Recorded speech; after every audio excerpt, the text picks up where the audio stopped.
Hey guys, आज हम बात करने वाले हैं एक ऐसे फाइटर की जो एमएमए और यूएफसी का सबसे बड़ा नाम बन गया है। कॉर्नर मैग्रेगर, द नोटोरियस के नाम से जाने वाला कॉर्नर मैग्रेगर सिर्फ फाइटिंग स्किल्स के लिए नहीं बल्कि अपनी जबरदस्त पर्सनैलिटी और अपनी कंट्रोवर्सीज के लिए भी दुनिया में जाना जाता है। लेकिन क्या आपको पता है कि उसकी सक्सेस के पीछे सिर्फ उसका टैलेंट नहीं बल्कि एक जरूरी चीज थी, हाँ, उसकी फियांसे डी डेवलिन। तो चलिए देखते हैं कि कैसे एक डेवलिन का लड़का दुनिया का सबसे बड़ा स्टार बन गया, एमएमए स्टार बन गया, और कैसे डी डेवलिन ने उसकी जर्नी में बहुत ही बड़ा इंपॉर्टेंट रोल प्ले किया।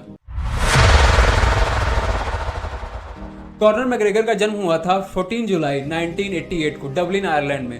क्रमलिन एरिया में कोई था, मतलब उस समय उसकी हालत काफी खराब थी, जहां जिंदगी बहुत ही टफ थी। मैग्रेगर को स्पोर्ट्स का शौक था बचपन से ही। सॉकर पहले वो खेलता था, फिर वो बॉक्सिंग में आया। 12 साल की उम्र में उसने बॉक्सिंग स्टार्ट कर दी थी फिलिप शटक्लिफ के अंडर, जो एक फॉर्मर आयरिश ओलंपियन थे। लेकिन जब कॉर्नर 15 साल का था, उसका इंटरेस्ट एमएमए में बढ़ने लगा। उसने ट्रेनिंग शुरू की फ्यूचर यूएफसी फाइटर टॉम एगन के साथ। सोचो, जब नॉर्मल लोग अपने कैरियर के बारे में सोच रहे थे, तब मैग्रेगर सिर्फ फाइटिंग के पीछे पड़ा था। उसने अपना पूरा फोकस एमएमए पे लगा दिया। लेकिन ये सफर इतना आसान नहीं था, क्योंकि तब उसके पास रिसोर्सेज नहीं थे। उस वक्त वो सिर्फ $235 के वेलफेयर चेक पे जिंदा रहता था। लेकिन डी डब्ल्यू ने कभी उसका साइड नहीं छोड़ा। कॉर्नर मैग्रेगर ने खुद एक इंटरव्यू में बोला, मेरी गर्लफ्रेंड ने हर एक स्टेप पे मेरा सपोर्ट किया, अगर वो नहीं होती तो शायद आज मैं यहाँ तक नहीं पहुंच पाता। डी ने अपना पूरा विश्वास कॉर्नर मैग्रेगर के सपनों में लगा दिया, जब उसके पास सिर्फ सपने ही थे, रियलिटी नहीं थी। उन्होंने फाइनेंशियली और इमोशनली उसका साथ कभी नहीं छोड़ा, और मैग्रेगर के पास कुछ नहीं था उस समय। रिमेंबर द डेट 2013, जब यूएफसी ने कॉर्नर मैग्रेगर को साइन कर लिया, और तब कॉर्नर मैग्रेगर का नाम पूरी दुनिया में काफी ज्यादा फैल चुका था। उसने अपने पहले ही साल यूएफसी में धमाका मचा दिया। लेकिन सबसे बड़ा मोमेंट आया यूएफसी 194 में, जब मैग्रेगर ने सिर्फ 13 सेकंड में जोसे ऑल्डो को नॉकआउट करके फेदरवेट टाइटल जीत लिया। ये यूएफसी का फास्टेस्ट नॉकआउट था, और इस मोमेंट के बाद मैग्रेगर एक सुपरस्टार बन गया। लेकिन जितना बड़ा फाइटर मैग्रेगर था, उससे भी बड़ा वो एक शोमैन था। वो अपनी माइंड गेम, फ्लैशी लाइफस्टाइल और कंट्रोवर्शियल प्रेस कॉन्फ्रेंस के लिए काफी मशहूर था। और जब तक फाइट होती, सबको पता था कि कॉर्नर मैग्रेगर कुछ ना कुछ धमाका जरूर करेगा। फाइट सिर्फ फिजिकल नहीं थी, मैग्रेगर अपने अपोनेंट को मेंटली भी काफी हरास कर देता था भाई, मतलब गांड फाड़ के रख देता था। कुछ भी बोल दे भाई बंदा, मतलब तुम ऐसे इंसान से जीत ही नहीं सकते जो आपको हर एक मोमेंट पे आपकी मारने की और आपको रोस्ट करने की कोशिश करता है। भाई इट्स इम्पॉसिबल। आप कुछ भी बोलो, वो आपको तुरंत उल्टा रिप्लाई देगा। बंदा जल्दी किसी को अप्रिशिएट ही नहीं करता था, but he has a very good sportsmanship. वो कभी कभी जब वो मैच जीतता था, जब वो प्रेस कॉन्फ्रेंसेस में आता था, तो वहाँ पे वो दिखाता भी था कि बस वो बोलता नहीं है, उसके अंदर भी एक दिल है। फाइट्स के साथ साथ कॉर्नर मैग्रेगर ने अपना बिजनेस एम्पायर भी बहुत ही ग्रो कर लिया। 2018 में अपना whisky brand proper note 12 launch किया, और ये इतना सक्सेसफुल हुआ कि 2021 में मैग्रेगर ने अपना ज्यादा स्टेक $600 मिलियन में बेच दिया। एक फाइटर से बिजनेसमैन तक का सफर काफी इंस्पायरिंग होता है। ऐसी कुछ लाइफ मेरी भी बन जाए तो मजा ही आ जाए।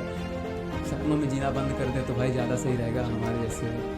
और यही नहीं, मैग्रेगर ने डबलिन में भी अपना एक पब खरीदा, एक डॉक्यूमेंट्री बनाई नेटफ्लिक्स के साथ कोलैब करके, और कई बिजनेस वेंचर्स में अपना हाथ डाला। वो सिर्फ ऑक्टागन में चैंपियन नहीं था, बल्कि बिजनेस वर्ल्ड में भी एक बहुत ही बड़ा चैंपियन बन के निकला। लेकिन जहां सक्सेस होती है, वहां कंट्रोवर्सीज भी आती हैं। मैग्रेगर का नाम मल्टीपल अरेस्ट, पब्लिक ब्रॉल्स और लीगल प्रॉब्लम्स में आया। सबसे बड़ा कंट्रोवर्सी तो 2018 में खबीब की फाइट से पहले हुआ था। भाई वो तुम भूल कैसे सकते हो? रुकी हुई बस के ऊपर जब अपना खबीब गाड़ी के अंदर बैठा हुआ था, बस के अंदर, तो उसने कैसे चेयर फेंक के मारा था। भाई खबीब की झूठ नहीं बोलूंगा, बड़ा ही कंट्रोवर्शियल बयान होगा ये। गांड फट गई थी, बाहर आ नहीं पा रहे थे, क्योंकि पता था कि अगर वो बाहर आते तो वो खा जाता उनको। और उसके बाद जो फाइट हुई, उसके बाद जो केओस हुआ, वो तो भाई सबको याद ही है। मैग्रेगर को हर फाइट के बाद मीडिया का पूरा अटेंशन मिलता था, चाहे वो फाइट हो या फाइट के बाद का ड्रामा। यहाँ एक चीज काफी क्लियर हो जाती है, मैग्रेगर चाहे दुनिया को शॉक कर ले, चाहे दुनिया में जितना भी बड़ा नाम बना ले, उनका पर्सनल लाइफ एंकर हमेशा डी डेवलिन ही रहेंगे। जब मैग्रेगर के पास $235 बचे हुए थे, वो भी वेलफेयर चेक से, तब डी डेवलिन ने उसके साथ दिया। मैग्रेगर हमेशा डी डेवलिन को क्रेडिट देते हैं अपनी सक्सेस के लिए, और क्यों ना दे भाई, जब आपका लाइफ पार्टनर आपको इतना सपोर्ट करता है, तो अगर आप मतलब उनको क्रेडिट भी नहीं दोगे तो आपके पास तो दिल है ही नहीं ना फिर। मैग्रेगर ने कहा था एक बार, I had only dreams that I was telling her for me to take her out of work, giving her everything she ever wanted and travel the world with her fills me with pride. McGregor का कहना है कि D का support ही उसकी motivation है और वो हर दिन अपनी फैमिली और डी के लिए काफ़ी मेहनत करते हैं। काश मेरी भी एक ऐसी लाइफ पार्टनर हो तो मैं उसके लिए काफ़ी मेहनत करूं। क्यों ना भाई, क्यों ना। तो गाइज, कॉर्नर मैग्रेगर का सफ़र एक ऑर्डिनरी लड़के से लेकर दुनिया का सबसे बड़ा MMA स्टार बनने तक का काफ़ी इंस्पायरिंग है। लेकिन इस सफ़र में एक ज़रूरी रोल डी डेवलिन का था, जिन्होंने मैग्रेगर के हर एक सपने को अपना बनाया और उनको सपोर्ट किया जब उनके पास कुछ भी नहीं था। उनका बॉन्ड सिर्फ एक लव स्टोरी नहीं है, बल्कि डेडिकेशन, ट्रस्ट और पार्टनरशिप की कहानी है।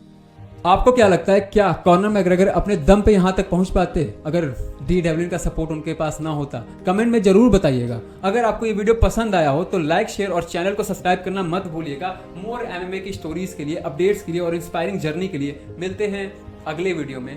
Be strong and always fighting, keep fighting, sorry.